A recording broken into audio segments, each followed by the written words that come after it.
Let us begin by finding a comfortable position, allowing your body to sink into the surface beneath you, and letting your eyelids grow heavy. Take a deep, slow breath in and release it gently, letting go of the day's demands, letting go of the endless stream of decisions and responsibilities.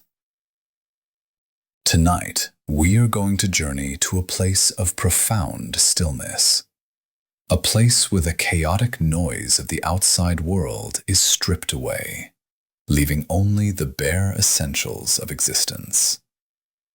We are entering the world of the federal camp, a minimum security environment often referred to as a white-collar prison. But for our purposes tonight, we will view it simply as a monastery of the modern age. It is a place where time shifts its shape, stretching out into long, flat horizons, and where the complexity of life is reduced to a simple, rhythmic routine. Imagine you are standing at the edge of a manicured lawn. The grass is a vibrant green, trimmed with absolute precision. There are no towering stone walls here, no razor wire glinting in the sun, only a subtle perimeter, a boundary that marks the separation between the fast-paced world you have left behind and this new, slower reality.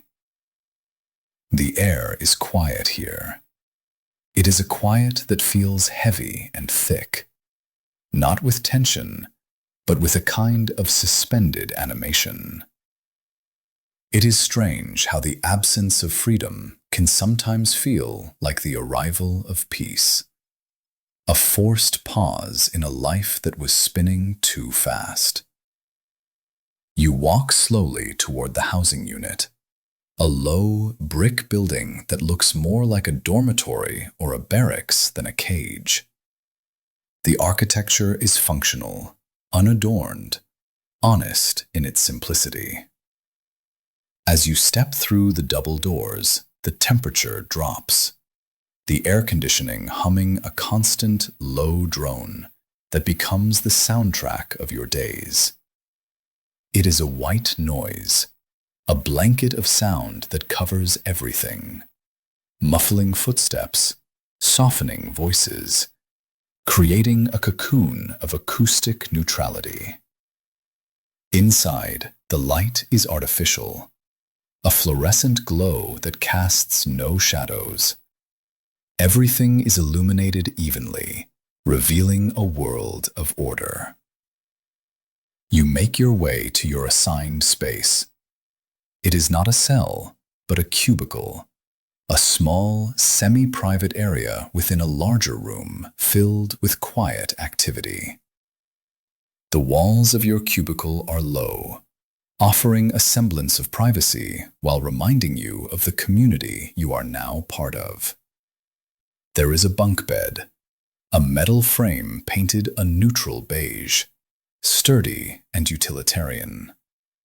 The mattress is thin, but after a long day, it welcomes you. You run your hand over the sheets.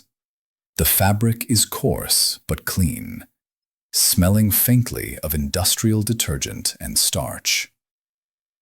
There is a specific way to make this bed, a ritual that begins every morning and ends every night. You learn to appreciate the corners, the way the fabric pulls tight, eliminating wrinkles, smoothing out the chaos.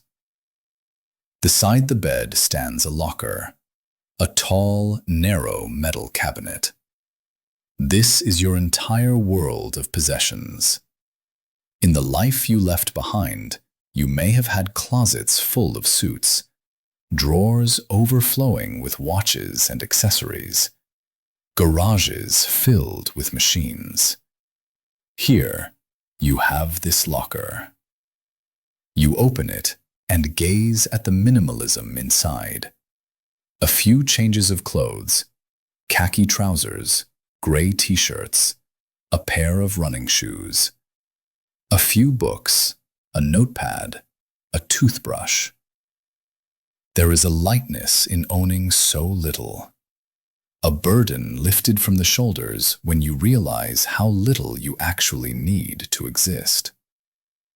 You sit on the edge of the bunk, your feet resting on the polished concrete floor. The floor is cool, smooth as glass, reflecting the overhead lights in blurry pools of white.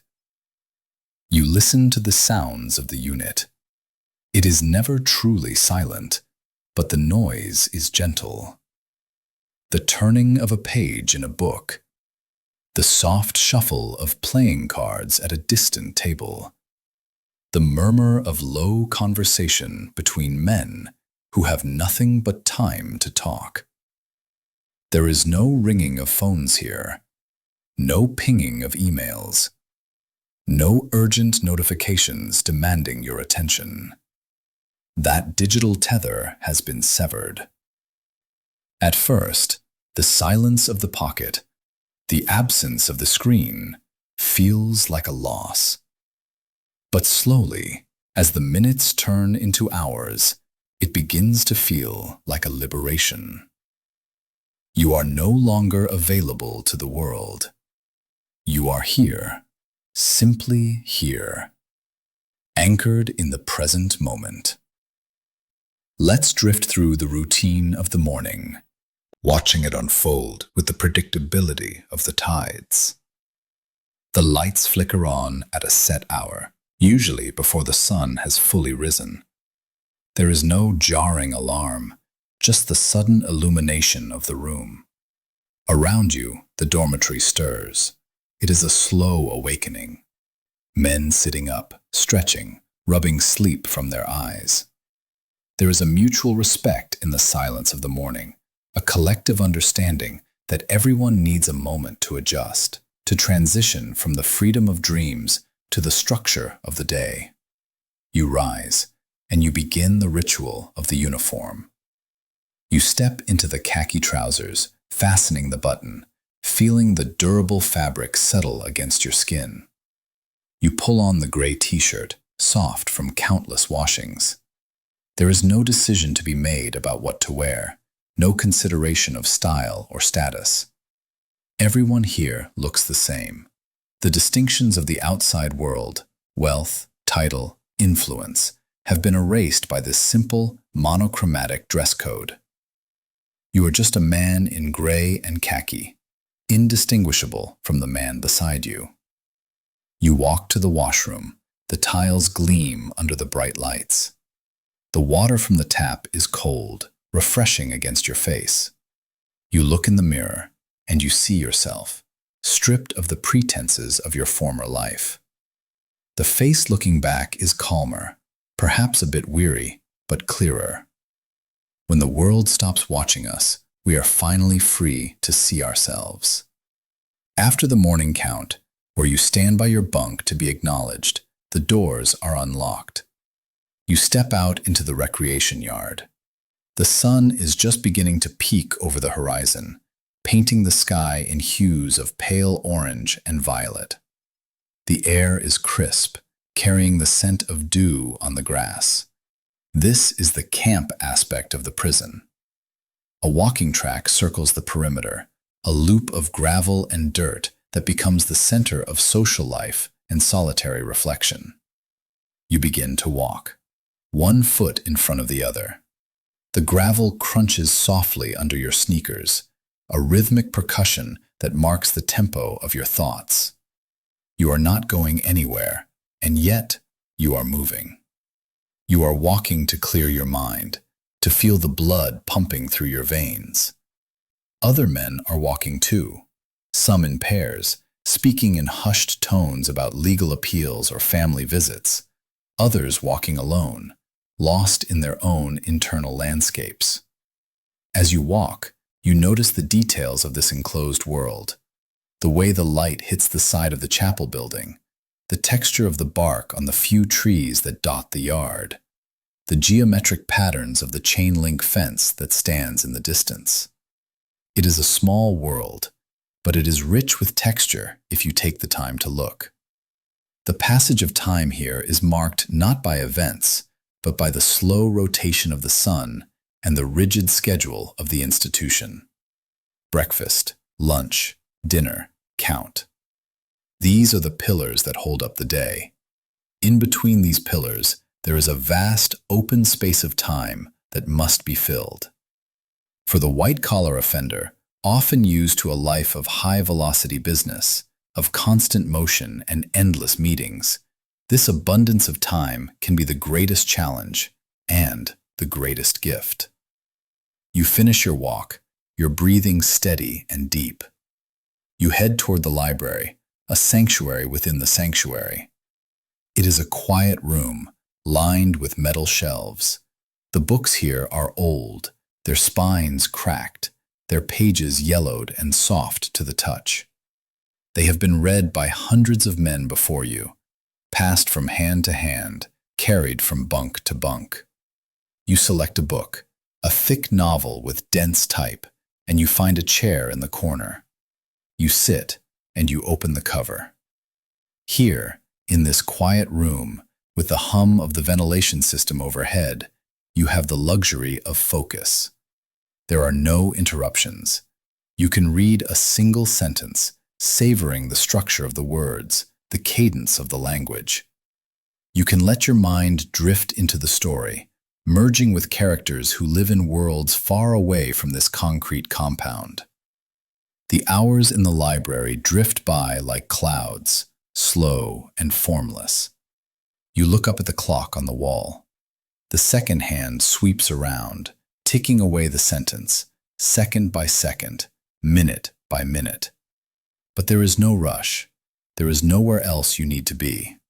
You are exactly where you are supposed to be, contained, secure, and still. As the morning transitions toward midday, the camp settles into a hum of low-level activity. You can hear the distant sound of a lawnmower, keeping the grounds in their perpetual state of manicured perfection.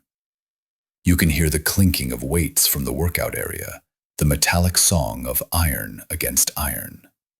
These sounds are not intrusive. They are merely the heartbeat of the facility, proof that life continues, steady and enduring, even in confinement. You close your book, placing it gently on the table. You take a moment to look out the window, watching the shadows of the clouds move across the grass. A sense of resignation settles over you, warm and heavy. You have accepted this pause. You have accepted the walls. And in that acceptance, you find a quiet space to breathe, to rest, and to simply be. You rise slowly from the wooden chair, the varnish warm beneath your fingertips from where your hands have rested for the last hour. There is a distinct sound as you push the chair back, a soft scrape against the linoleum floor that seems loud only to you.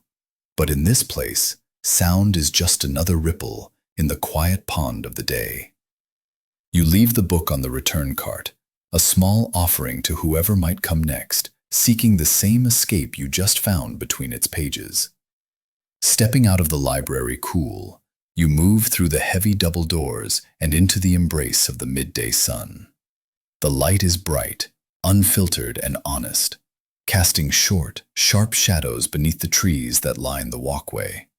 The air has warmed considerably since the morning roll call, carrying with it the scent of cut grass and the faint, earthy aroma of the surrounding woods. This is the federal camp, a place without fences, without towering walls of concrete, yet defined by boundaries that are invisible and absolute. You begin to walk, setting a pace that is neither hurried nor sluggish. It is the walk of someone who understands the currency of time here. To rush is to admit anxiety. To drag is to admit defeat. So you walk with purpose, but it is a gentle purpose. Your shoes crunch softly on the gravel path, a rhythmic sound that syncs with your breathing, in and out, step and step. Ahead lies the dining hall, a low, sprawling building from which the sounds of the midday meal are already drifting. You join the stream of others moving in the same direction. Men in matching uniforms, shades of khaki and gray, moving against the green of the landscape. There is a camaraderie in the movement, a shared understanding that requires no words. You nod to a familiar face, a gesture of acknowledgement that says simply, "I see you. We are here. We are getting through this day." Inside, the air is thick with the humidity of the kitchens and the murmur of 100 low conversations. The noise is a dull roar, like the sound of the ocean heard from behind a dune, constant and washing over you. You take a tray, the plastic textured and worn smooth in places by years of use. It slides along the metal rail, a metallic hiss that guides you forward. The ritual of the meal is comforting in its predictability. You do not have to decide what to eat. You do not have to worry about the cost, the preparation, or the cleanup. The burden of choice has been lifted from your shoulders. There is a strange freedom in this lack of agency, a simplification of life down to its most basic elements. You receive what is given: green beans, a portion of stew, a slice of bread. It is sustenance. It is fuel. You find a seat at one of the long, steel tables. The surface is cool and clean. You eat slowly, savoring the textures, the warmth of the food. Around you, the conversations are light. Men talk of sports scores from games played days ago, of weather patterns, of legal motions filed and denied, and of the families waiting in the world beyond. But the talk is not desperate. It is merely the filler of the void, the gentle weaving of a social fabric that holds everyone together in this suspended reality. Finishing the meal, you stack your tray and step back out into the afternoon. The sun has climbed to its zenith, hanging suspended in a sky of perfect, aching blue. The light creates a haze over the distant tree line, blurring the edges of the world, making the perimeter feel soft and dreamlike. You make your way toward the track. It is the heart of the camp's outdoor life, a quarter-mile oval of packed earth and cinder that circles the recreation yard. Walking the track is the universal pastime here, the way the hours are measured when the sun is high. You step onto the path, falling into line with the others who are already walking, a continuous loop of humanity moving counterclockwise. The rhythm takes over immediately. Left foot, right foot. The sound of gravel shifting, the feeling of the sun warming the back of your neck, loosening the tension in your shoulders. You are not going anywhere, and yet you are moving. It is a meditation in motion. You pass the same landmarks again and again. The old oak tree with the gnarled roots, the bench where the older men sit and play chess, the vista that looks out over the valley below. With each lap, the world seems to slow down further. Thoughts that might have seemed urgent in your former life, the emails, the deadlines, the meetings, they all dissolve here on the track. They are stripped away by the repetition of the step, by the circular nature of the path. You watch your shadow lengthen slightly as the minutes tick by, a sundial of your own making. You are walking with men who were once CEOs, doctors, lawyers, architects. Now, they are simply walkers on a cinder path. The hierarchies of the outside world have flattened. Here, status is determined by patience, by the ability to remain calm, by the grace with which one carries the weight of the sentence. You observe the groups walking together, hands clasped behind their backs, heads bowed in conversation. They look like monks in a monastery, contemplating the mysteries of existence, pacing the cloisters of their confinement. After a few miles, or perhaps just a few laps, time becomes fluid. You feel a pleasant tiredness settling into your legs, a physical reminder that you are alive, that your body is working, even if your ambition is on hold. You step off the track, the transition from the crunching gravel to the soft grass feeling distinct and grounding. You head toward the housing unit, the dormitory that serves as your home. The building is low and long, blending into the landscape. Entering the dorm, the light changes instantly. It is dimmer here, filtered through blinds that are drawn against the afternoon heat. The air conditioning hums, a constant, white noise drone that masks the sounds of sleeping men. You walk down the aisle between the rows of bunks. It is a landscape of order. Everything must be in its place. The beds are made with military precision, corners tucked, blankets taut. The lockers are small, containing the entirety of a life reduced to a few cubic feet. You reach your own space, your sanctuary within the sanctuary. It is a small cubicle, low walls that offer a suggestion of privacy rather than true seclusion. But it is yours. You sit on the edge of your bunk, the mattress firm beneath you. You take a moment to straighten a photograph taped to the inside of your locker. It is a window to another time, a frozen memory of smiles and freedom. You look at it not with sadness, but with a quiet resolve. That world is still there. It is waiting. You slip off your shoes, placing them neatly side by side. You lie back on the bunk, staring up at the ceiling tiles.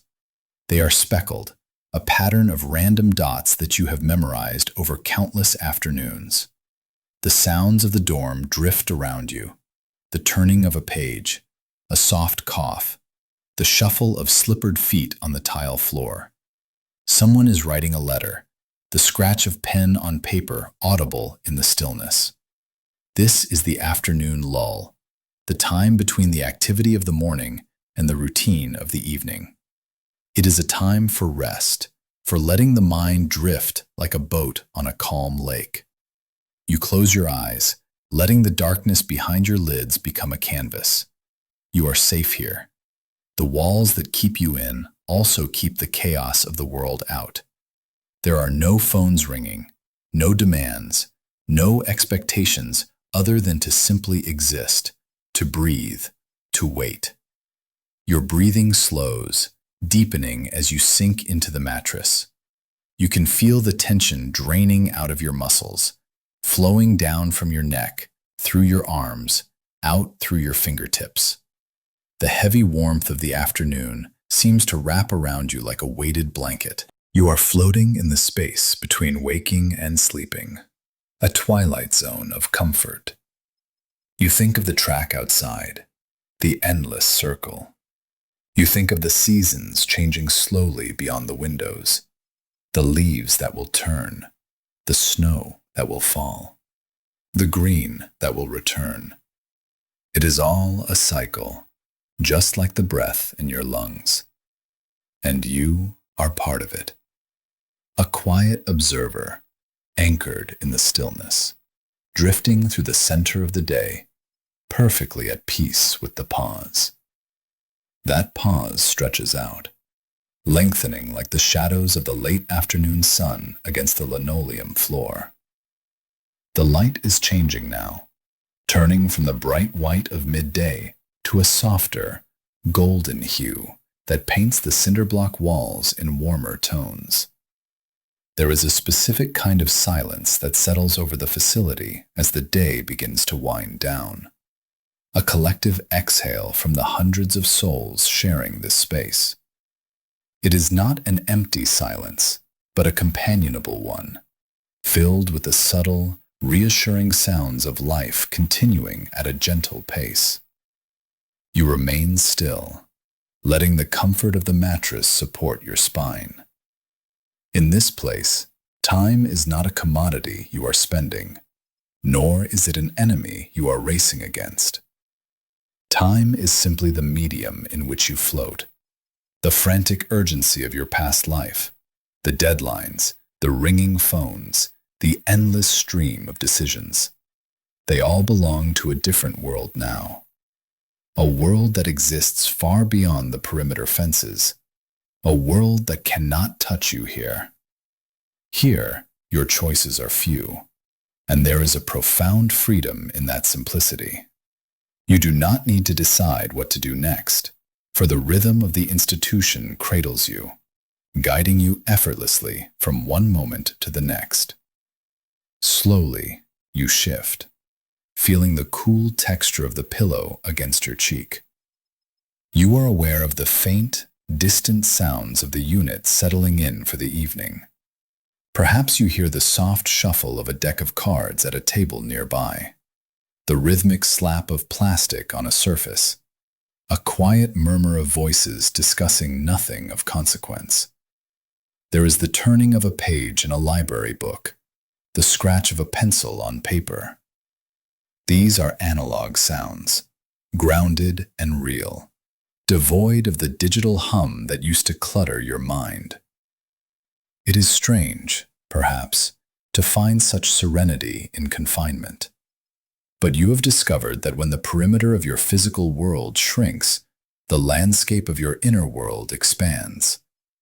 You have room here, room to think, room to breathe, room to simply be. The light outside the window deepens to a rich, velvety blue. The day is officially retiring, handing the baton to the night. You watch the transformation of the light on the ceiling, watching the sharp edges of the room soften and blur. The structure of the day is nearly complete. The evening count approaches, but even this feels less like a check and more like a tucking in. It is the facility's way of ensuring everyone is safe, everyone is in their place, everyone is accounted for. There is a deep security in knowing that you are exactly where you are supposed to be. You are not missing a meeting. You are not late for a flight. You are here, anchored and secure. You feel a wave of heaviness move through your legs, your hips, your chest. It is a good heaviness, the feeling of gravity embracing you, pulling you deeper into relaxation. You imagine the other men in their bunks or cells, each retreating into their own private sanctuaries. There is a shared understanding in the air, a mutual respect for the need to rest. The bravado of the yard has faded, replaced by the universal human need for sleep and restoration. As the overhead lights dim, replaced by the softer, amber glow of the night lighting, the atmosphere shifts again. The visual noise of the day disappears into the shadows. The concrete walls, once stark, now feel like the sturdy walls of a monastery, thick and protective. They hold the silence well. You close your eyes, listening to the hum of the ventilation system. It is a steady, white noise, a lullaby that never wavers. It reminds you of the sound of air travel, of being in a pressurized cabin high above the clouds, suspended in the night sky, going somewhere, yet perfectly still. Your breathing aligns with this steady hum, in and out, slow and deep. You let go of the day completely. Whatever conversations were had, whatever thoughts occupied your mind during the walk on the track, whatever small tasks you performed, they are all finished. They are written into the ledger of the past. The page is turned. Focus on the sensation of your body sinking into the bedding. The wool blanket, slightly coarse but incredibly warm, is pulled up to your shoulders. It is a simple comfort, utilitarian and effective. It creates a cocoon around you, a physical boundary between you and the open air of the room. Inside this cocoon, your body temperature regulates, warming the sheets, creating a microclimate of perfect coziness. You allow your mind to wander gently to the window one last time in your imagination. Beyond the glass, beyond the bars, the world continues its chaotic spin, Traffic is moving on distant highways. Cities are glowing with neon urgency. People are rushing. But you are removed from the current. You are on the riverbank, watching the water rush by, dry and safe. You have been granted a leave of absence from the noise. Drifting deeper now, the sounds of the unit have faded to almost nothing. A cough in the distance, the squeak of a spring. These sounds do not disturb you. They only deepen your relaxation, confirming that you are not alone, yet you are totally undisturbed. You realize that this cell, this small rectangle of space, is enough. It contains everything you need for this moment. A place to lie down, air to breathe, darkness to rest your eyes. The simplicity is a balm to your spirit. You have let go of the need for more and found peace in what is. Your feet are heavy, like stones sinking into warm sand. Your hands are unclenched, fingers curled softly, resting by your sides. The tension in your jaw has dissolved, your tongue resting loosely in your mouth. Your forehead is smooth, cool, and clear. The darkness behind your eyelids grows richer, more expansive. It is a velvety curtain that has been drawn across the stage of your mind. There are no more scenes to play out tonight.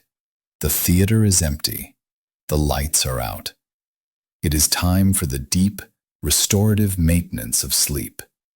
You think of the routine that awaits you tomorrow. It will be the same as today. There is a profound comfort in that predictability. You know exactly what to expect. You know when the lights will rise, when the meals will be served, when the doors will open. You do not need to plan. You do not need to worry. The future is already written, structured, and safe. This knowledge allows you to release your grip on tomorrow completely. You can put down the burden of anticipation. You are floating now, drifting on the surface of sleep. The bed feels like a raft on a calm, dark ocean. The water is still, like glass reflecting the stars.